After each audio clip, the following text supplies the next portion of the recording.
बीजों के पाँव नहीं होते फिर भी वह एक स्थान से दूसरे स्थान पर किस तरह पहुंच जाते हैं।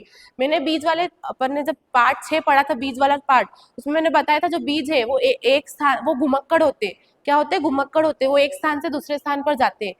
तो बीज के पाँव नहीं होते फिर भी वो एक स्थान से दूसरे स्थान पर किस तरह पहुंच जाते हैं, अपन को वो लिखना है कि किस तरह पहुंच जाते हैं वो एक स्थान से दूसरे स्थान पर।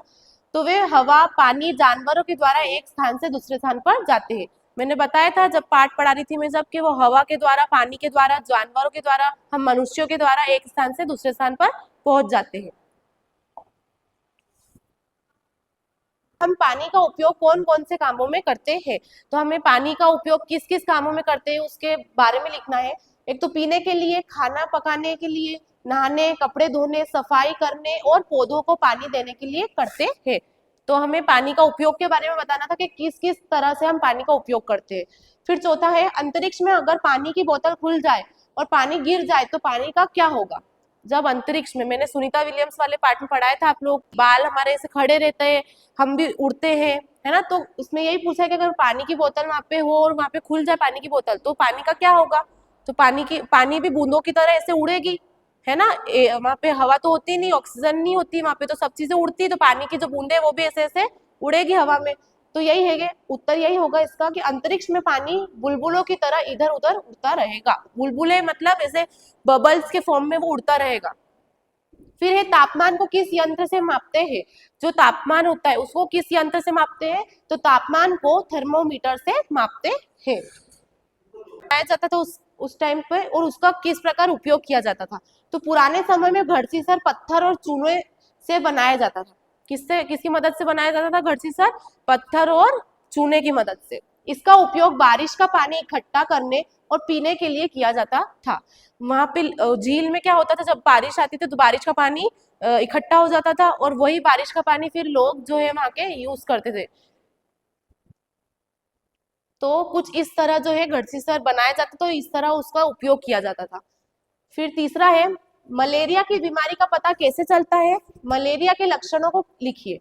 जो मलेरिया, हमने पार्ट 8 में मच्छरों के बारे में पढ़ा था, मलेरिया, डेंगू, चिकनगुनिया, इन बीमारियों के बारे में पढ़ा था। तो मैंने बताया था कि मलेरिया की बीमारी जो है, हम जब खून की जांच कराते हैं उससे पता चल जाता है, उस रिपोर्ट में लिखा हुआ आ जाता है कि हाँ उस पर्टिकुलर पर्सन को मलेरिया है। तो इसमें वही पूछा है कि किसके द्वारा पता चलता है कि मलेरिया हुआ है, और मलेरिया के लक्षणों के बारे में लिखना है। तो मलेरिया की बीमारी का पता खून की जांच से चलता है। फिर तेज बुखार, ठंड लगना, कमजोरी महसूस होना, ये सभी मलेरिया के लक्षण है। मैंने आपको लक्षण के बारे में भी बताया था कि मलेरिया के लक्षण क्या होते हैं। एक तो ठंड लगना, कपकपी वाली ठंड लगना, कमजोरी होना और बुखार आना। तो ये सारी जो चीजें हैं ये सब मलेरिया के लक्षण है।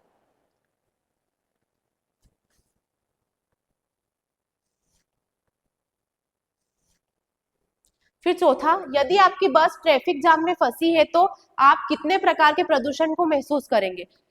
तो ये प्रदूषण वाले पार्ट में हमने पढ़ा था कि जब हमारी जो बस है अगर ट्रैफिक में फंसी है तो इसमें पूछा है कि आप कौन कौन से प्रदूषण को वहां पे देखेंगे। तो दो प्रकार के प्रदूषण महसूस होंगे, एक तो है वायु प्रदूषण और एक है ध्वनि प्रदूषण। वायु प्रदूषण क्यों, क्योंकि हॉर्न जो धुआं वगैरह निकलेगा तो इससे जो है वायु मतलब हवा हवा खराब होगी, तो इसलिए वायु प्रदूषण। और ध्वनि प्रदूषण क्यों, क्योंकि जो हॉर्न वगैरह बजाएंगे इंजन की आवाज से जो है नॉइस पोल्यूशन होगा, मतलब यानी कि ध्वनि प्रदूषण होगा। वायु प्रदूषण, बसों और वाहनों से निकलने वाले धुएं से वायु प्रदूषण होगा। ध्वनि प्रदूषण, लगातार हॉर्न बजने और इंजन की आवाज से ध्वनि प्रदूषण होगा।